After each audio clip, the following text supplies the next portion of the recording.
এবার আমি কমেন্ট দেখতে পাচ্ছি, ঠিক আছে।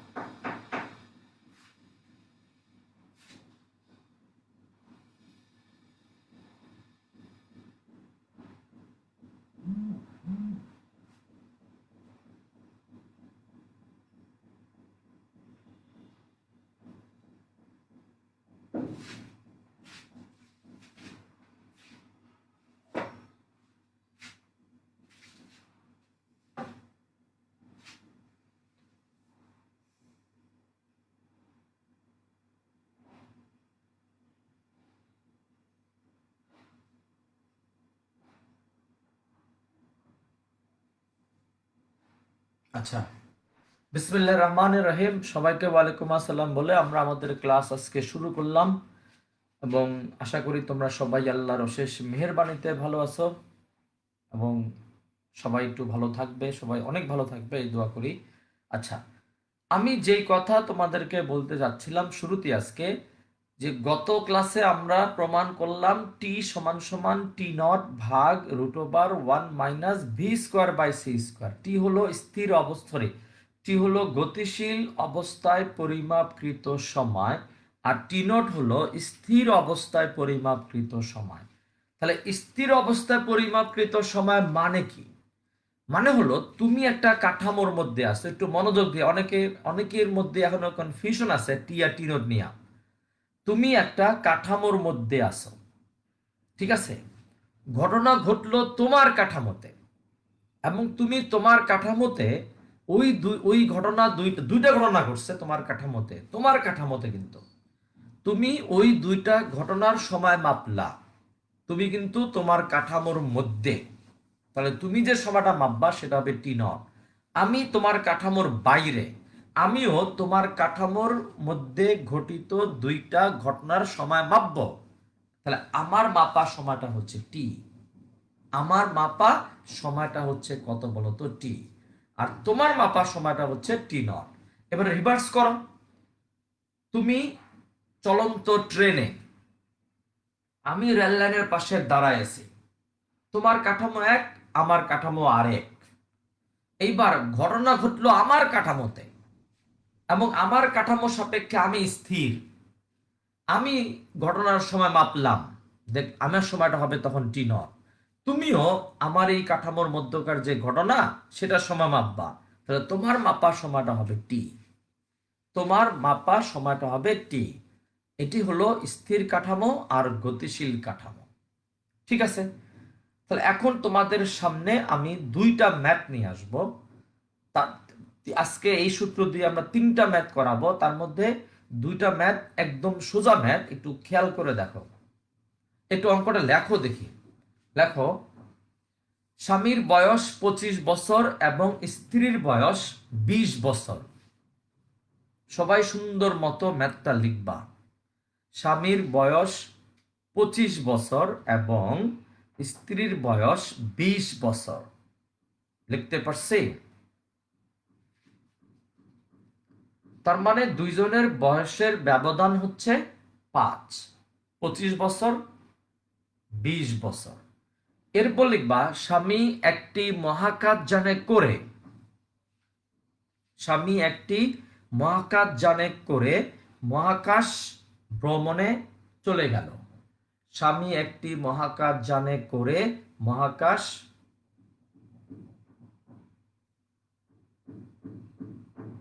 না, আলোর গতির চেয়ে বেশি ছিল না। তোমাকে একটু মনোযোগ দিয়ে শুনতে হবে স্বাগত কবির। আমরা এখানে খুব বেশি ব্যাখ্যায় আর যাব না, কারণ ব্যাখ্যাটা নিয়ে সময় আমরা পরে হয়তো দেখব। তোমাকে শুধু আমি একটু ক্লু দিতে পারি, এটা আমার একান্ত ব্যক্তিগত ধারণা, একান্ত ব্যক্তিগত। ফেরেশতারা যদি নূরের তৈরি হয়, যদি বলে ফেরেশতারা হচ্ছে নূরের তৈরি, নূর মানে আলো, তাহলে আলো কি বেগে চলবে? আলোর বেগেই তো চলবে। তাহলে জিব্রাইলের বেগ ছিল, জিব্রাইল আলাইহিস সালামের বেগ ছিল আলোর বেগের সমান। তাহলে সেই জিব্রাইল আলাইহিস সালামের সাথে যদি আমাদের নবীজি থাকেন, তাহলে ওনার বেগটাও কি হইতে হবে? আলোর বেগ হইতে হবে। তাহলে নবীজিকে আসলে কি করা হয়েছে? ওনাকে কি এনার্জিকে, ওনাকে ম্যাসকে শক্তিতে রূপান্তর করা হয়েছিল কিনা? আচ্ছা, এটা নিয়ে আমি আর কোনো কনসেপ্ট, আমি আর কোনো কথা বলতে চাচ্ছি না আপাতত, পরে আমরা ডিটেলস আলাপ করব যদি সামনাসামনি আমাদের ক্লাস হয় ইনশাল্লাহ। আমি যে কথা বললাম, স্বামীর বয়স 25 বছর, স্ত্রীর বয়স হলো 20 বছর।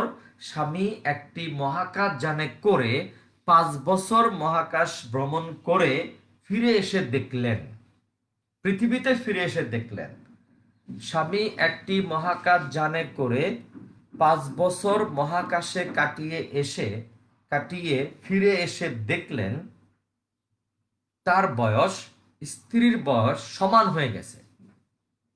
তার স্ত্রীর বয়স তার বয়সের সমান হয়ে গেছে।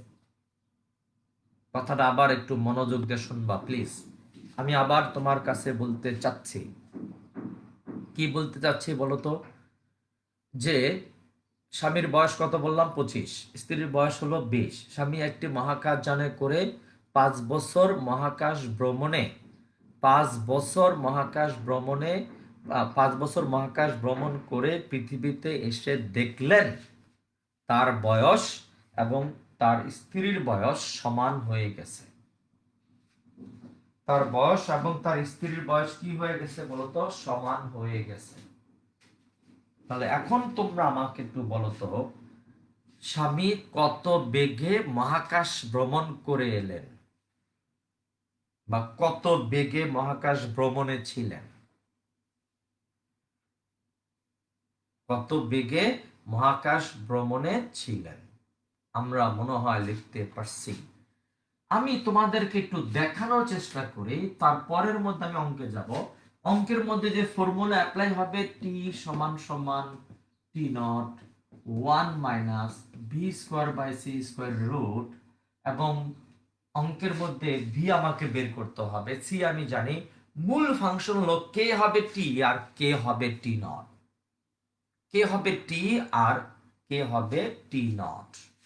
দেখো খেয়াল করে, হাজবেন্ড ওয়াইফ, হাজবেন্ডের বয়স 25 বছর, ওয়াইফের বয়স 20 বছর, এবং হাজবেন্ড 5 বছর মহাকাশ ভ্রমণ করে এলেন। তার মানে তখন হাজবেন্ডের বয়স হবে 30 বছর। কিন্তু তিনি এসে কি দেখলেন? তিনি এসে দেখলেন তার বয়স তার স্ত্রীর বয়স সমান হয়ে গেছে। অথচ মহাকাশ ভ্রমণে যাওয়ার আগে তার স্ত্রী তার চেয়ে 5 বছর জুনিয়র ছিল, বাট এখন তারা সেম এজ হয়ে গেল। তার মানে অবশ্যই এখন স্ত্রীর বয়সও কত? 30। এবার তুমি বলো, 20-এর সাথে কত যোগ করলে 30 হবে? 20 বছরের সাথে আমি যদি কত যোগ করি 30 হবে 10 বছর। তার মানে কি বলতো? তার মানে কি, স্বামীর কাছে যে সময়টা গেছে 5 বছর, স্ত্রীর কাছে সেই সময়টা চলে গেছে 10 বছর। স্ত্রীর কাছে সেই সময়টা চলে গেছে 10 বছর। আমি কি বুঝতে পারলাম? মানে তুমি একটু খেয়াল করো, হাজব্যান্ডের বয়স ছিল 25 বছর, ওয়াইফের বয়স ছিল 20 বছর। Fine, very good. হাজব্যান্ড একটা মহাকাশ যানে করে মহাকাশ ভ্রমণে চলে গেল। 5 বছর মহাকাশে কাটাইয়া পৃথিবীতে আইসা দেখে তার ওয়াইফের বয়স তার বয়স সেম। তার মানে কি? তার মানে কি, তার 5 বছর কাটায় আসলো তিনি, তার বয়স হবে 30 বছর। তাহলে নিশ্চয়ই স্ত্রীর বয়স 30। কিন্তু স্ত্রীর বয়স প্রথমে ছিল কত? 20। তাহলে কত হইলে 30 হবে? 10। তার মানে কি বুঝতেছ? তার মানে হলো স্বামীর কাছে যে সময়টা গেছে 5 বছর, স্ত্রীর কাছে সেই সময়টা গেছে 10 বছর। তার মানে কি ঝটপট বলো তো? স্বামী কোথায় ছিলেন? মহাকাশে ছিলেন, মহাকাশ যানে ছিলেন। মহাকাশ যান সাপেক্ষে স্বামীর বেগ 0, স্বামী সাপেক্ষে মহাকাশ যানের বেগ 0। স্বামী মহাকাশ যানে বসে বসে যে সময় মাপছেন সেটা কি টি? না, সেটা টি নট। আর এখানে স্ত্রী মহাকাশ যান সাপেক্ষে গতিশীল, মহাকাশ যান সাপেক্ষে স্ত্রী গতিশীল। স্ত্রী ওই মহাকাশ যানের যে সময় মাপবে সেটা হচ্ছে টি। তার মানে এই টি নট হবে 5 বছর, আর 10 বছর হবে হচ্ছে টি।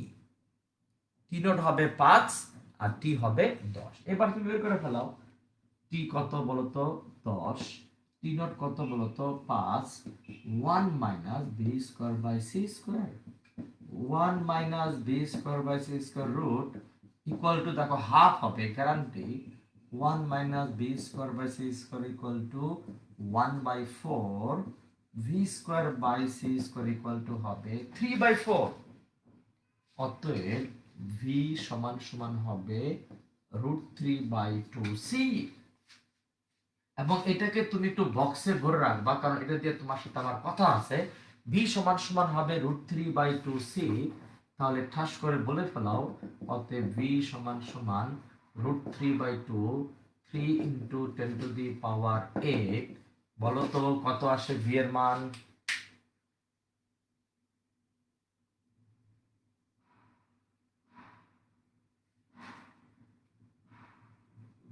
বাহ, এখানে দেখি বিয়ে শাদী নিয়ে গবেষণা হইতাছে, কি ঘটনা কি? বন্ধ করো।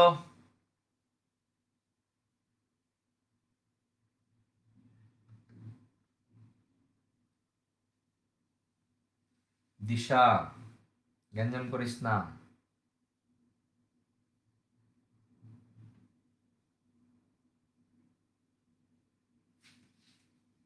তাড়াতাড়ি করো, টি এর ভি এর মানটা বলো, তারপরে বক্স নিয়ে আমি কথাবার্তা বলবো।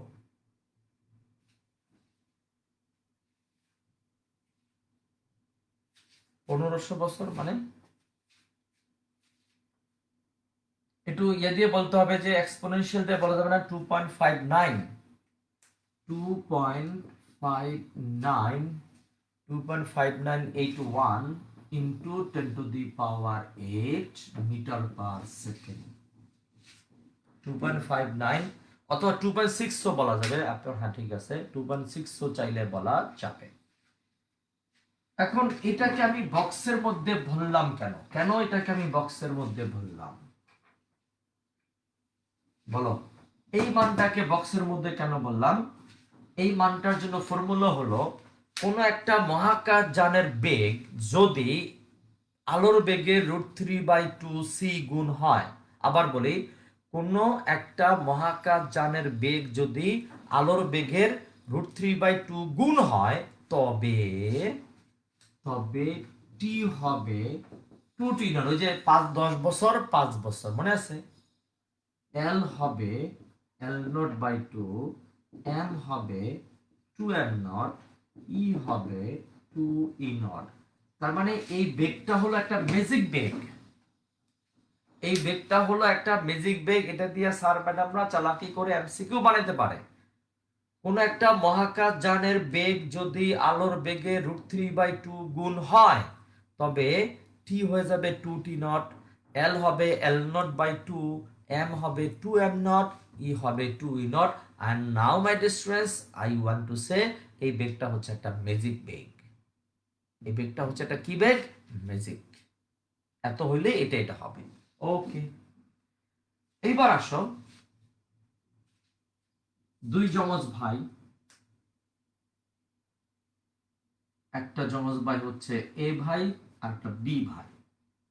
ওনার বয়স 25। এ ভাই 0.7c বেগে 0.7c বেগে মহাকাশ ভ্রমণে চলে গেলেন। 0.7c বেগে মহাকাশ ভ্রমণে চলে গেল। দুই ভাই কিন্তু যমজ ভাই, দেখো 25 বছর দুই ভাইয়ের বয়স, তার মানে they are twin। ভাই এ 0.7c বেগে মহাকাশ ভ্রমণে চলে গেলেন এবং 10 বছর পর ফিরে এলেন। তিনি 10 বছর পর ফিরে এলেন। তোমার কাছে প্রশ্ন হবে, তখন দুই ভাইয়ের বয়সের পার্থক্য কত হবে? কথাটা খেয়াল করো। উনি 25 বছর পর, 25 বছর বয়স ওনারও, মানে দুইজনই এখন টুইন। উনি এত বেগে মহাকাশ ভ্রমণে চলে গেলেন। তিনি 10 বছর মহাকাশে কাটাইয়া পৃথিবীতে নেমে আসলেন। বলা হচ্ছে তাহলে তখন দুই ভাইয়ের বয়স এর পার্থক্য কত হবে? এখন কিন্তু পার্থক্য নাই, দুই ভাইয়ের মধ্যে বয়সের কোনোই পার্থক্য নাই। বাট এত বেগে এত বছর কাটায় আসলে তখন দুই ভাইয়ের বয়সের পার্থক্য কত হবে? দেখি কে বলতে পারে, অ্যান্সার দাও। আমি 1 মিনিট সময় দিলাম, এর মধ্যে আমি অ্যান্সার চাইবো।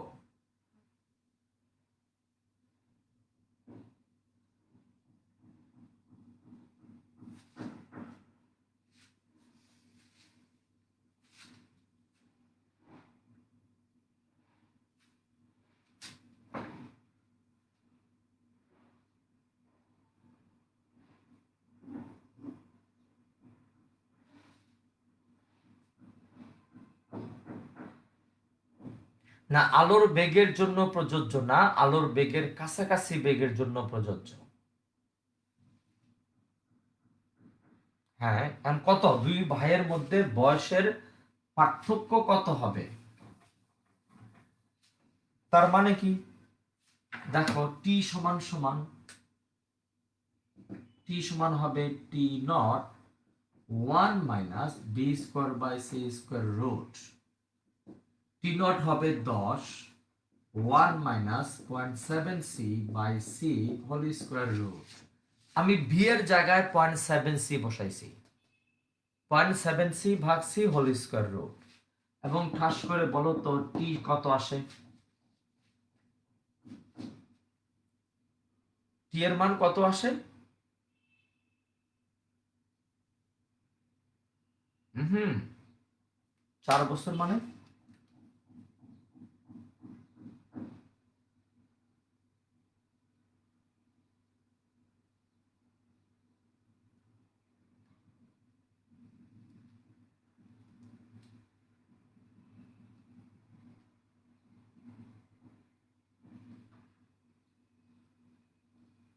পয়েন্ট 71,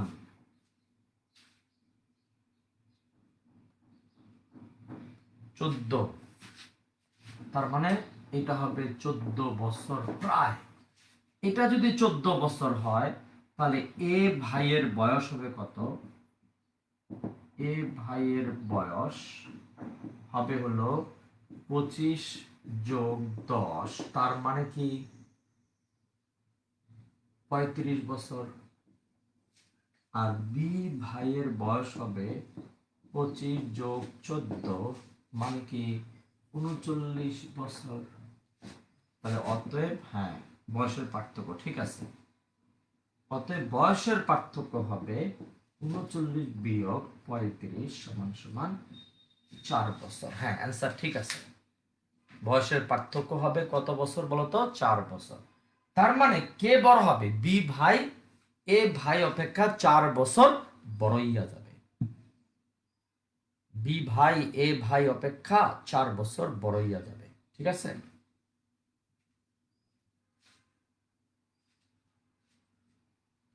মুসলাম,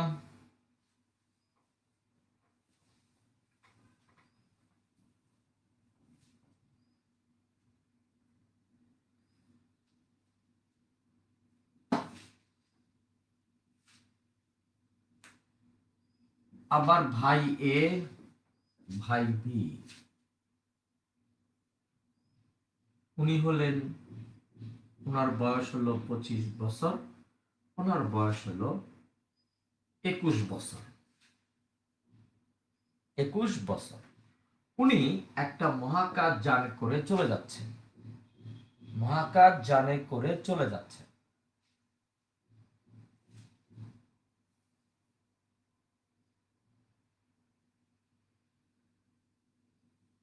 দাঁড়াও একটু খেয়াল করে দেখি।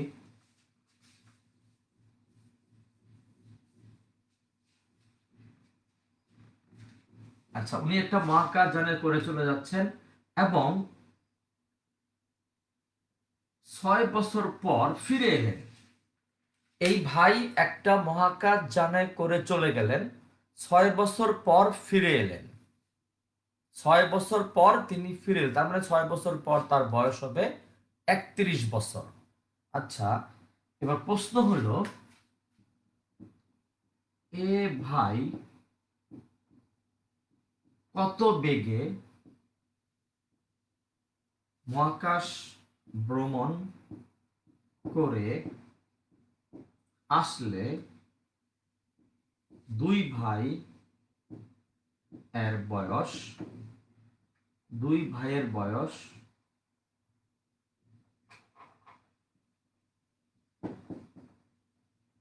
সমান হয়ে যাবে। এ ভাই কত বেগে মহাকাশ ভ্রমণ করে আসলে দুই ভাইয়ের বয়স সমান হয়ে যাবে। এ ভাইয়ের বয়স 25, বি ভাইয়ের বয়স হলো 21। তাহলে এ ভাই 6 বছর মহাকাশে কাটায় আসতেছেন। তিনি যদি 6 বছর মহাকাশে কাটায় আসেন, আমার চাওয়া হলো এ ভাই কত বেগে মহাকাশ ভ্রমণ করে আসলে দুই ভাইয়ের বয়স সমান হয়ে যাবে। অ্যান্সার চাচ্ছি আমি। এ ভাইয়ের বয়স 25, বি ভাইয়ের বয়স হচ্ছে 21। তাহলে আমাকে বলো কত বেগে মহাকাশ ভ্রমণ করে আসলে দুই ভাইয়ের বয়স সমান হয়ে যাবে। তাড়াতাড়ি করতে হবে বাজান, সময় নেই।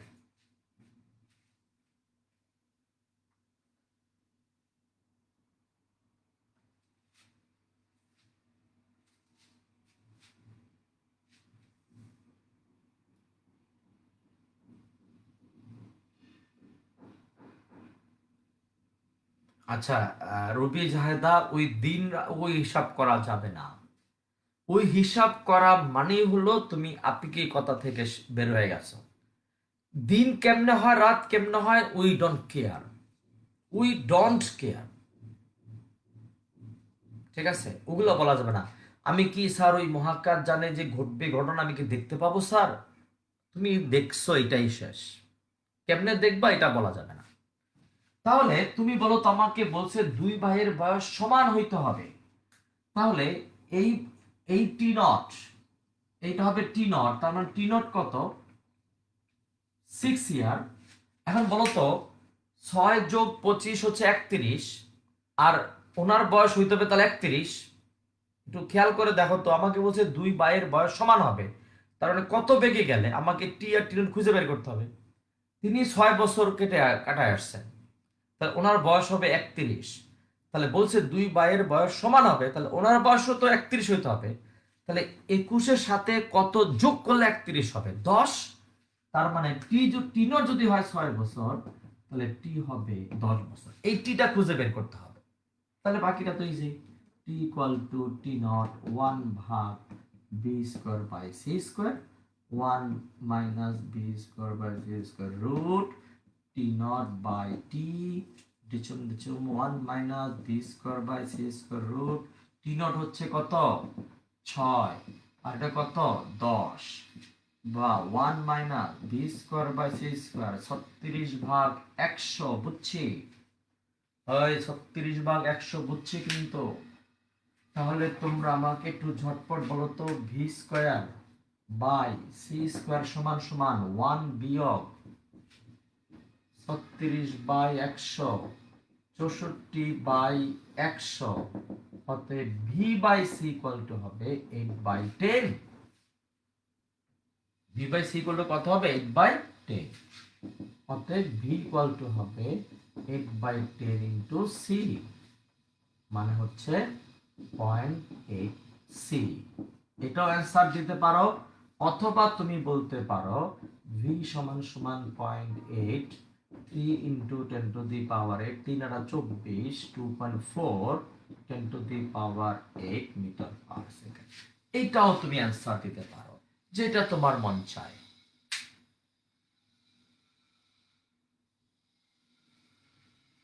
ওখানে আসলে ঘড়ির ব্যাপার না, ব্যাপারটা হলো তোমার চিন্তার বিষয়।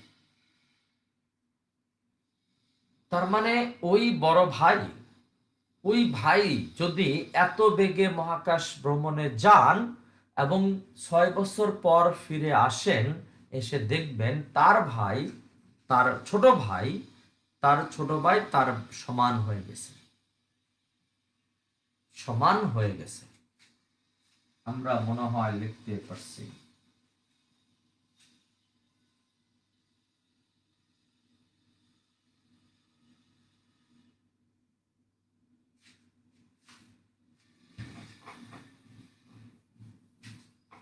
এরপর অঙ্ক এটা করেই আমরা এখান থেকে আরেক চলে যাব। রেডি?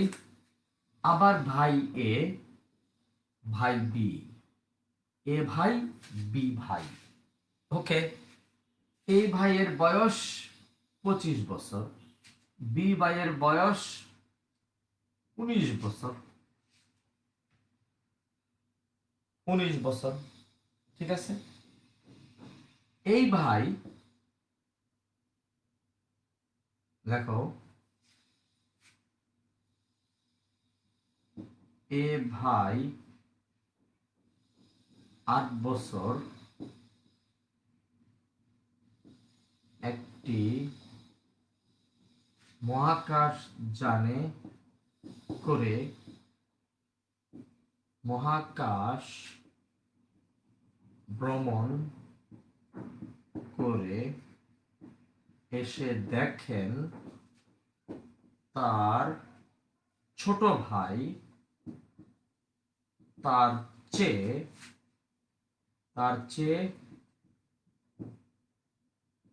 2 বছর বড় হয়ে গেছে।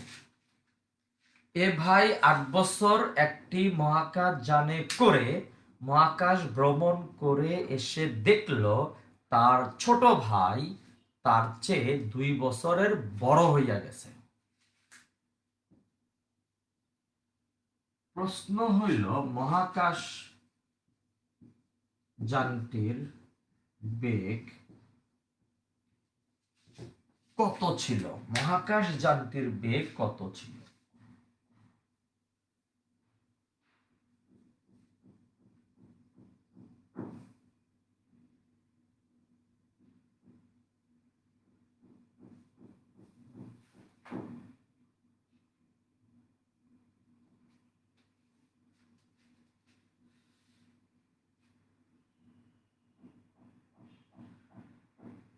আনসার বের করে ফেলছো?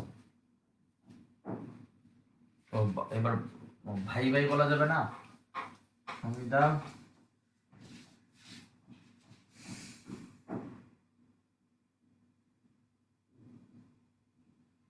তার মানে একটু খেয়াল করে দেখো তো, এ ভাই 8 বছর মহাকাশ ভ্রমণে গেলেন, তার মানে একটু খেয়াল করতে হবে, এ ভাই বি ভাই, ওকে, ওনার ছিল 25 বছর, উনি 8 বছর আসলেন, তার মানে 8 আর 25 কত? 8 আর 25 হলো 33। এসে দেখলেন তার ভাই, ছোট ভাই তার চেয়ে 2 বছর বড় হয়ে গেছে, তার মানে ছোট ভাইয়ের বয়স এখন 35 বছর। তাহলে ওনার ছিল 19 বছর, তাহলে 19-এর সাথে কত যোগ করলে 35 হয়? 16 না? হ্যাঁ, 16 যোগ করলে 35 হবে। দেখছো, খেয়াল করছো? মানে এসে দেখলেন তার যে ছোট ভাই তার চেয়ে এখন 2 বছরের বড়, তাহলে উনি 8 বছর মহাকাশে কাটায় আসছেন, 25 + 8 হলো 33, আর উনি তাহলে 35 বছর হইতে হলে 16 বছর যাবে, তাহলে এই 8 হবে আমাদের টি নট, আর 16 হবে আমাদের টি। এবং তুমি দেখতে পাচ্ছ টি এর মান হচ্ছে টি নটের ডবল, আর ডবল মানে চোখ বন্ধ, আমি বলে ফেলতে পারি আনসার বি হবে √3/2c। আশা করি আর আমি আর করবো না, এটা নিজেরাই করতে পারবা, নিজেরাই করতে পারবা।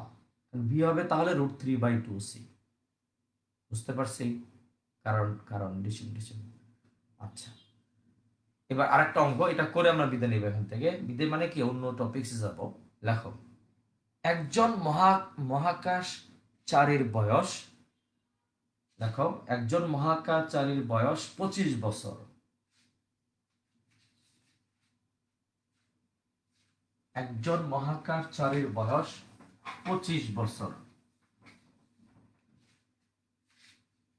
সবাই লিখতে পারতেছো মনে হয়? একজন মহাকাশচারীর বয়স 25 বছর, লিখতে পারছি?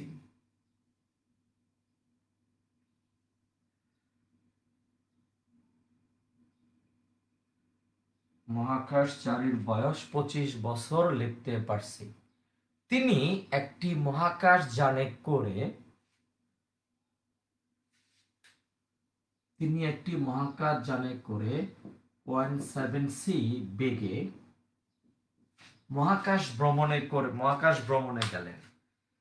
একজন মহাকাশচারীর বয়স ছিল কত বছর? 25 বছর। তিনি একটি মহাকাশ যানে করে,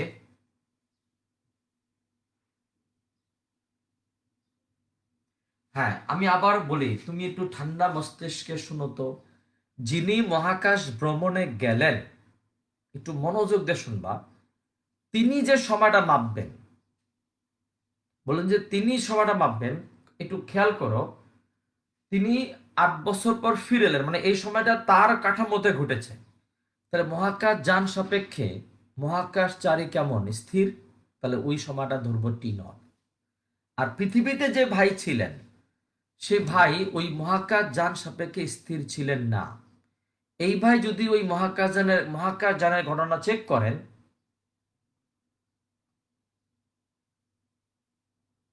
স্যার এইভাবে ঘোরাঘুরি করাই তো যাবে না, তাহলে আমাদের মাথায় এত কারেন্ট দেওয়া হচ্ছে মানে কি বলে, একটা সময় তো এরকমই হবে। অলরেডি কিন্তু হাফ মানে যে পরমাণু, আমরা তো পরমাণু পড়ছি মনে হয়, আর অধ্যায় 9 পড়ে আসছে। অলরেডি এই সমস্ত কেসগুলা সাধারণত পার্টিকেলের বেলায় প্রযোজ্য, যাদের বেগ আলোর বেগের কাছাকাছি, এবং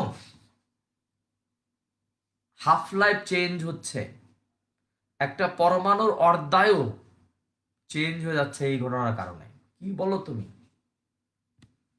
আচ্ছা, প্রশ্ন আবার বলি, সেটা হলো কি জানি বলতেছিলাম, একজন নভোচারীর বয়স 25 বছর বা মহাকাশচারীর বয়স 25 বছর।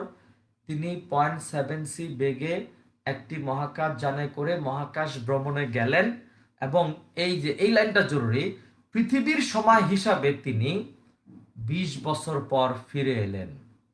আমি আবার বলি প্রশ্নটা, একজন মহাকাশচারীর বয়স 25 বছর, ওকে, তিনি একটি মহাকাশ যানে করে 0.7 c বেগে মহাকাশ ভ্রমণে গেলেন, মহাকাশ ভ্রমণে গেলেন, এবং পৃথিবীর সময় হিসাবে, that is very important line বাজান, এইবার তো গ্যাঞ্জাম তুমি লাগাবাই আমার মনে হচ্ছে। পৃথিবীর সময় হিসাবে তিনি 20 বছর পর ফিরে এলেন।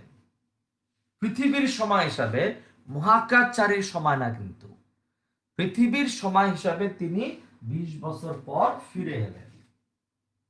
আমরা লিখতে পারছি, পৃথিবীর সময় হিসাবে তিনি 20 বছর পর ফিরে এলেন। 20 বছর পর ফিরে এলেন। এবার তোমাদের জন্য প্রশ্ন হলো, তখন মহাকাশচারীর বয়স কত হবে?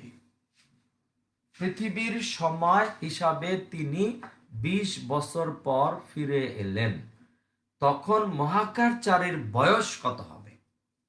What will be the present age of that astronauts?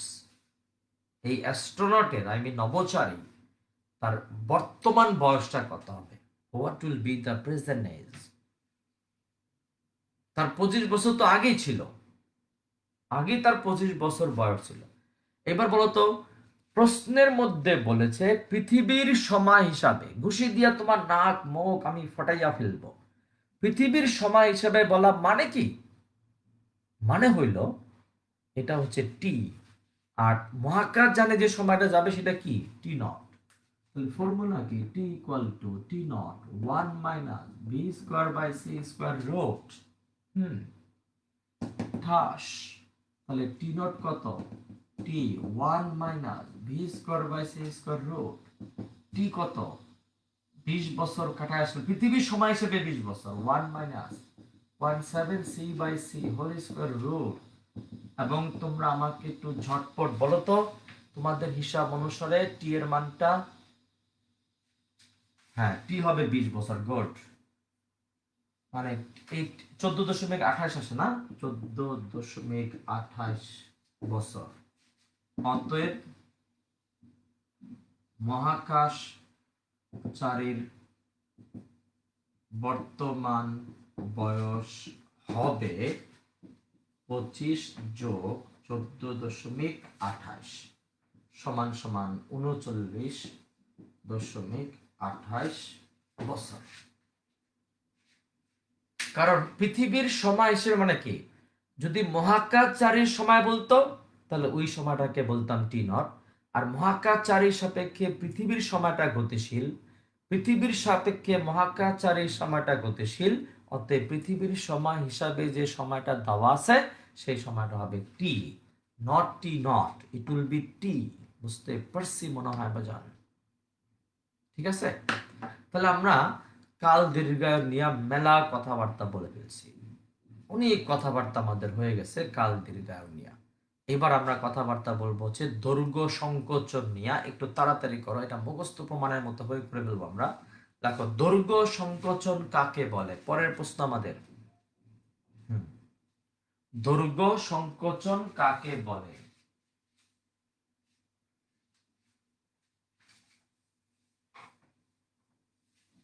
তারপর একসাথে লিখব দৈর্ঘ্য সংকোচন কাকে বলে, তারপর আমরা একসাথে লিখব প্রমাণ করো যে L = L0 1 - v² by c²। L = L0 1 - v² by c²। আমরা লিখতে পারছি।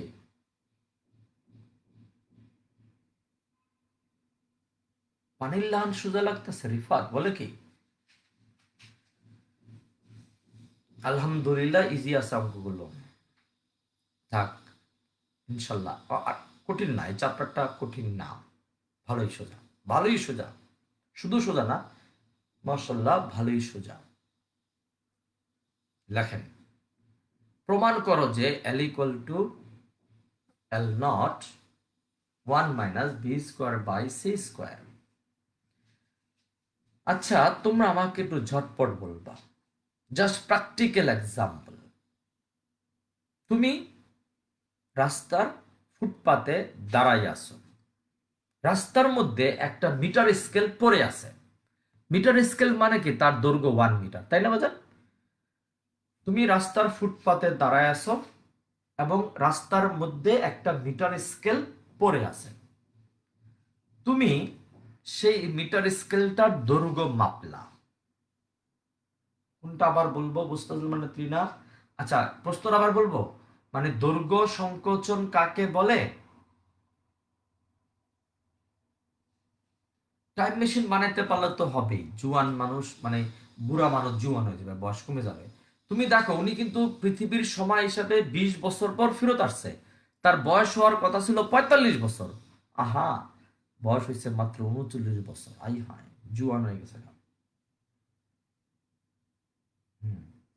আচ্ছা, যেই কথাটা তোমাদেরকে বলতাছি, তুমি রাস্তার ফুটপাতে দাঁড়াইয়া আছো, এটা আবার কি? আচ্ছা, তুমি রাস্তার ফুটপাতে দাঁড়ায় আছো, রাস্তার মধ্যে একটা মিটার স্কেল রেখে দেওয়া আছে। তুমি সেই স্কেলটার দৈর্ঘ্য মাপলা এবং তোমাকে আমি বলে দিচ্ছি তুমি দৈর্ঘ্য মাপবা 1 মিটার। কেন? কারণ স্কেল সাপেক্ষে তুমি স্থির, তোমার সাপেক্ষে স্কেল স্থির। তুমি যে স্কেলটার দৈর্ঘ্য মাপবা এটা হবে তার রিয়েল দৈর্ঘ্য, এবং এটা প্র্যাকটিক্যালি কিন্তু হয়। কেমন? ওই স্কেলের পাশ দিয়া তোমার এক বন্ধু গাড়ি করে সেই করে চলে গেল, অনেক বেগে চলে গেল, সেও স্কেলটাকে দেখলো। এবং প্র্যাকটিক্যালি হয় এটা যে গতিশীল অবস্থায় দেখা যাবে ওই স্কেলটাকে একটু ছোট মনে হচ্ছে। চলন্ত অবস্থায় যদি স্কেলটাকে আমি একটু দেখি, দেখবো তাকে একটু ছোট মনে হচ্ছে। It is very practical, it is very practical. তাহলে একটু বলি, তার মানে তুমি রাস্তার ফুটপাতে দাঁড়ায় ছিল, স্কেল রাস্তার মধ্যে পড়েছিল, তুমি স্কেলটার দৈর্ঘ্য মাপলা, এবং তোমাদের কাছে আমার প্রশ্ন রইল, স্কেল সাপেক্ষে তুমি স্থির, তোমার সাপেক্ষে স্কেল স্থির। তুমি যে স্কেলটার দৈর্ঘ্য মাপবা সেটা হচ্ছে L0, আদি মানে আসল দৈর্ঘ্যটা। তোমার বন্ধু ওই স্কেলের পাশ দিয়ে সেই করে গাড়ি করে চলে যাচ্ছে। স্কেল সাপেক্ষে গাড়ি স্থির না, গাড়ির সাপেক্ষে স্কেলটাও স্থির না। তোমার বন্ধুর কাছে ওই 1 মিটার দৈর্ঘ্যের স্কেলটাকে একটু ছোট মনে হবে। তোমার বন্ধুর কাছে, তোমার বন্ধু কিন্তু গতিশীল অবস্থা মাপবে, এখন ওই 1 মিটার দৈর্ঘ্যের স্কেলটাকে একটু ছোট মনে হবে। তার মানে গতিশীল অবস্থায় উনি যে দৈর্ঘ্যটা মাপবে সেটা হচ্ছে L, আর তুমি ফুটপাতে দাঁড়াইয়া দাঁড়াইয়া যে দৈর্ঘ্যটা মাপলা সেটা হচ্ছে L0। আর ভি হচ্ছে তোমার বন্ধুর ওই গাড়ির বেগ।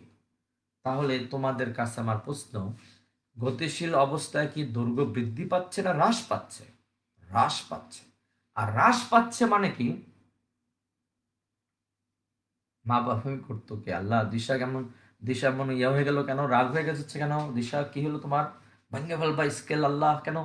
এবং এই ব্যাপারটাকেই বলা হয় দৈর্ঘ্য সংকোচন। সুন্দর মতো সংজ্ঞা লিখবা, লেখো। স্থির অবস্থায় বা স্থির স্থির কাঠামোতে পরিমাপকৃত দৈর্ঘ্য অপেক্ষা গতিশীল কাঠামো থেকে পরিমাপকৃত দৈর্ঘ্য একটু কম হয়। স্থির কাঠামোতে পরিমাপকৃত দৈর্ঘ্য অপেক্ষা গতিশীল কাঠামোতে পরিমাপকৃত দৈর্ঘ্য একটু কম হয়।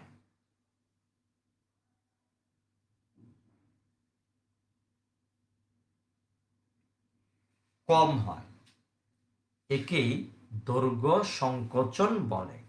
একেই কি বলে ঝটপট বলতো? দৈর্ঘ্য সংকোচন বলে। মানে স্থির কাঠামো থেকে পরিমাপকৃত দৈর্ঘ্য অপেক্ষা গতিশীল কাঠামোতে পরিমাপকৃত ওই দৈর্ঘ্য একটু কম হয়। একেই কি বলে ঝটপট বলতো? এটাই কি বলে ঝটপট বলতো? কি ব্যাপার, সবাই কেমন জানি উদাসীন হয়ে যেতেছে। একেই বলা হয় কি বলতো? দৈর্ঘ্য সংকোচন। কথাটা একটু খেয়াল করে দেখো, সবাই একটু মনোযোগ দিয়া খেয়াল করে দেখো। এটা হলো একটা প্রসঙ্গ কাঠামো এস। এই কাঠামোতে এক্স অক্ষের উপর একটা লাঠি শোয়ানো আছে এবং এই কাঠামোর ভিতরে একজন পর্যবেক্ষক আছেন এবং উনি লাঠির এই পাশের স্থানাঙ্ক মাপলেন x1, লাঠির এই পাশের স্থানাঙ্ক মাপলেন x2। লাঠিটা কোথায় শোয়ানো আছে? এক্স অক্ষের উপর শোয়ানো আছে। আমি কথাটা আবার বলি, কোনটা যে আবার বলবো, সংজ্ঞাটা বইতে লেখা আছে। সংজ্ঞাটা সম্পর্কে সারমর্ম হলো স্থির কাঠামোতে পরিমাপকৃত দৈর্ঘ্য অপেক্ষা গতিশীল কাঠামোতে গতিশীল কাঠামোতে ওই দৈর্ঘ্য একটু কি হবে বলতো? বেশি হবে। একেই আমরা বলবো হচ্ছে দৈর্ঘ্য সংকোচন।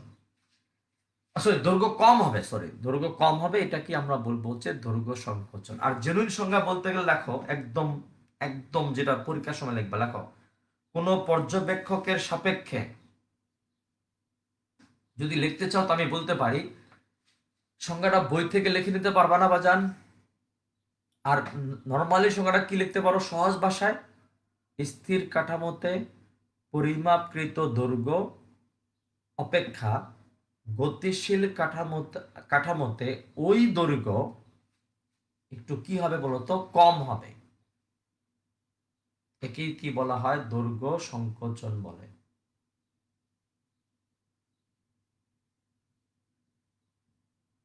স্থির কাঠামো থেকে পরিমাপকৃত দৈর্ঘ্য অপেক্ষা গতিশীল কাঠামোতে ওই পরিমাপকৃত দৈর্ঘ্য কম হয়। ওই দৈর্ঘ্য কম হয়, একে দৈর্ঘ্য সংকোচন বলে। এটাও লেখা যাবে। আচ্ছা, এবার চলে আসো, আমরা চলে যাচ্ছি। এটা হলো একটা প্রসঙ্গ কাঠামো এস। এক্স অক্ষ, ওয়াই অক্ষ, জেড অক্ষ দেখতে পাচ্ছ। এই কাঠামোতে এক্স অক্ষের উপর একটা লাঠি শোয়ানো আছে, একটা স্কেল শোয়ানো আছে। একজন পর্যবেক্ষক এই কাঠামোতে ছিলেন। তিনি এটার দৈর্ঘ্য মাপতেছেন হচ্ছে x1, এই স্থানাঙ্ক মাপতেছেন x1, আর এই পাশের স্থানাঙ্ক মাপলেন হচ্ছে x2। ওয়াই না কেন? কারণ লাঠিটা শুধুমাত্র এক্স অক্ষের উপর শোয়ানো, তার ওয়াই অংশ নাই, তার জেড অংশ নাই। তিনি মাপতেছেন শুধু স্থানাঙ্ক x1, শুধু স্থানাঙ্ক x2। এবং ইনি এই কাঠামো সাপেক্ষে উনি স্থির, ওনার সাপেক্ষে কাঠামো স্থির। উনি এখন যে দৈর্ঘ্যটা মাপলেন সেটা হচ্ছে স্থির অবস্থার দৈর্ঘ্য, এবং সেটা হবে কত? x2 minus x1। L dot equal to হবে x2 মাইনাস x1। এখন একটু মনোযোগ দিয়ে খেয়াল করো, এটা হচ্ছে আরেকটা কাঠামো S প্রাইম। এটা হচ্ছে আরেকটা কাঠামো, সেটা কি বলতো? x prime. এবং এই কাঠামো সাপেক্ষে কত বেগে গতিশীল? v বেগে গতিশীল। তিনিও স্থানাঙ্ক মাপলেন, বা তার মাপা স্থানাঙ্ক হচ্ছে স্থির কাঠামোতে, এস কাঠামোতে মাপা স্থানাঙ্ক হচ্ছে x1 x2, আর এই কাঠামো থেকে এই স্থানাঙ্ক তিনি মাপলেন হচ্ছে x1 প্রাইম, তিনি মাপলেন হচ্ছে x2 প্রাইম। কথাটা আমার মনে হয় ঠিক মতো নিতে পারলাম না, আবার বলি। এখানে দুইটা কাঠামো, একটা এস, একটা এস প্রাইম। এস কাঠামোতে একটা লাঠি এক্স অক্ষের উপর শোয়ানো আছে। লাঠির এই পাশের স্থানাঙ্ক একজন ভদ্রলোক অবজারভার এখানে আছে, তিনি মাপলেন x1, তিনি মাপলেন x2। এই কাঠামো সাপেক্ষে এই অবজারভার স্থির, এই অবজারভার সাপেক্ষে এই কাঠামো স্থির। তিনি এই কাঠামোতে বসে বসে যে দৈর্ঘ্যটা মাপলেন সেটা হবে স্থির অবস্থায় দৈর্ঘ্য, এবং সেটা হচ্ছে x2 - x1। এটাকে আমরা বললাম এল নট। এল নটটা কি? স্থির অবস্থায় দৈর্ঘ্য। যেমন তুমি ফুটপাতে দাঁড়ায় আছো, স্কেল রাস্তায় পড়ে আছে, তাহলে স্কেল সহ তোমার ফুটপাত এটা একটা কাঠামো, এবং তুমি সেই কাঠামো থেকে দৈর্ঘ্য মাপলা, সেই কাঠামোটার স্থানাঙ্ক মাপছো x2, আর একটা স্থানাঙ্ক মাপছো x1। y2 y1 না কেন, z2 z1 না কেন? তার জবাব, স্কেলটা শুধুমাত্র x অক্ষের উপর শোয়ানো ছিল, x অক্ষের উপর পড়েছিল, তার কোনো y থাকবে না, তার কোনো z থাকবে না।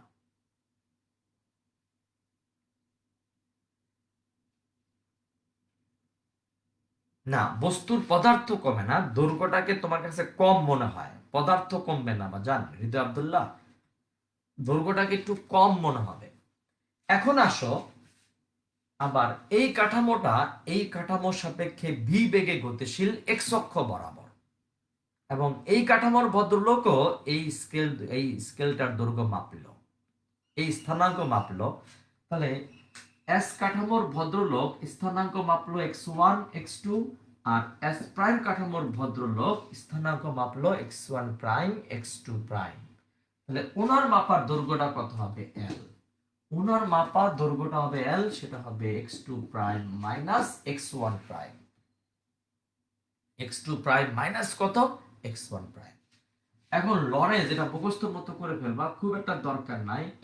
লরেন্স বিপরীত বিধি অনুসারে, লরেন্স বিপরীত বিধি অনুসারে x1 এর সাথে x1 প্রাইমের একটা সম্পর্ক আছে, x2 এর সাথে x2 প্রাইমের একটা সম্পর্ক আছে। কিসের সম্পর্ক? দেখো, x1 ইকুয়াল টু হবে x1 প্রাইম প্লাস বিটি prime divided by 1 minus B. এটা মুখস্থর মতো করে ফেলা, অতটা বোঝার দরকার নাই, তাহলে আবার বিশাল কাহিনী শুরু করতে হবে। এখন লরেন্স বিপরীত বিধি অনুসারে x1 এর সাথে x1 প্রাইমের সম্পর্ক হলো x1 equal to x1 prime plus vt, time তো চেঞ্জ হবে, ভাগ 1 minus B square minus c square.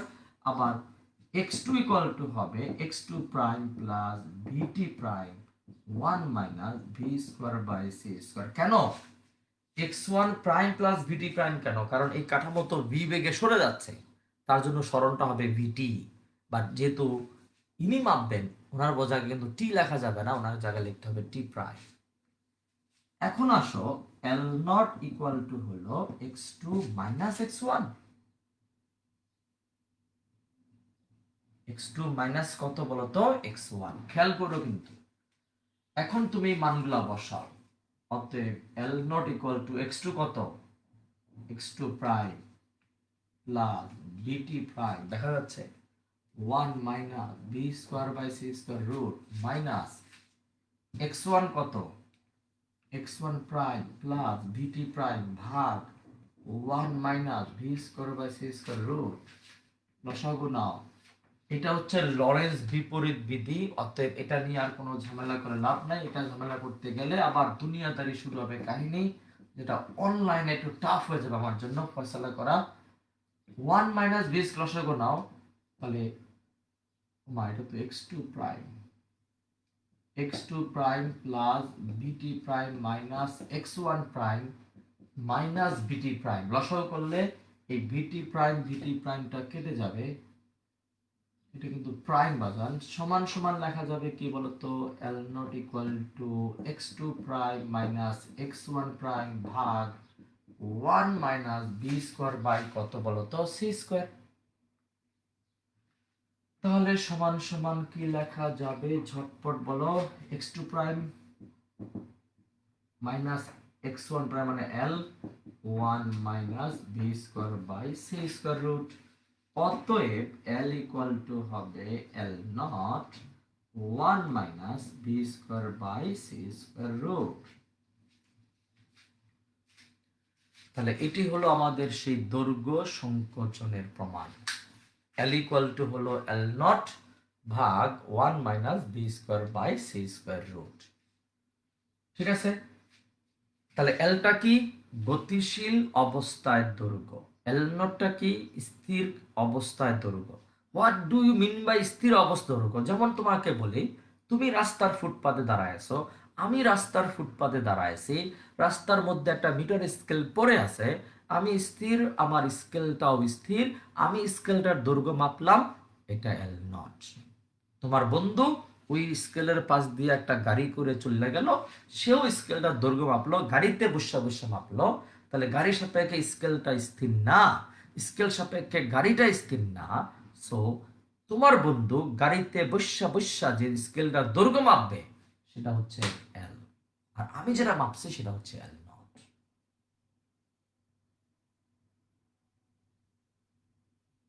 বুঝতে পারছি? ঠিক আছে, তাহলে এল ইকুয়াল টু হলো l naught 1 minus v square by C square. এবং তোমাকে যদি আমি বললা দেই ভি সমান সমান যদি √3/2 সি হয় তবে সেই ম্যাজিক মান এল ইকুয়াল টু হবে এল নট বাই 2। তার মানে তোমার বন্ধু যদি, একটু খেয়াল করো, তোমার বন্ধু যদি গাড়ির পাশ দিয়া মানে গাড়িতে করে স্কেলের পাশ দিয়ে এত বেগে যায়, তোমার বন্ধু ওই মিটার স্কেলের দৈর্ঘ্য মাপবে হলো হাফ মিটার। তুমি মাপবা হচ্ছে 1 মিটার, তোমার বন্ধু মাপবে হচ্ছে হাফ মিটার। বুঝতে পারছি? হ্যাঁ, এটা দৈর্ঘ্য সংকোচন মানে তো উল্টা ঘটনা, টাইমের উল্টা ঘটনা। জামিনি অবশ্যই টাইমের উল্টা ঘটনা। টাইমের বেলায় বলেছিলাম দীর্ঘায়ন, আর দৈর্ঘ্যের বেলায় বলতেছি সংকোচন। ঠিক আছে, আজকে থাকুক এই পর্যন্তই বাজান। ইনশাল্লাহ আগামী ক্লাসে এই সূত্রটা দিয়ে আমাদের অনেকগুলো ম্যাথ আছে, ভালো ভালো অনেকগুলো ম্যাথ আছে, আমরা খেয়াল করে দেখবো ইনশাল্লাহ। ওকে, ভালো থাকো, সবাই সুস্থ থাকো, সবাই সবার জন্য দোয়া করবে, আল্লাহ আমাদের সবাইকে যেন হেফাজত করেন। ঠিক আছে, আল্লাহ হাফেজ মাই ডিয়ার স্টুডেন্টস।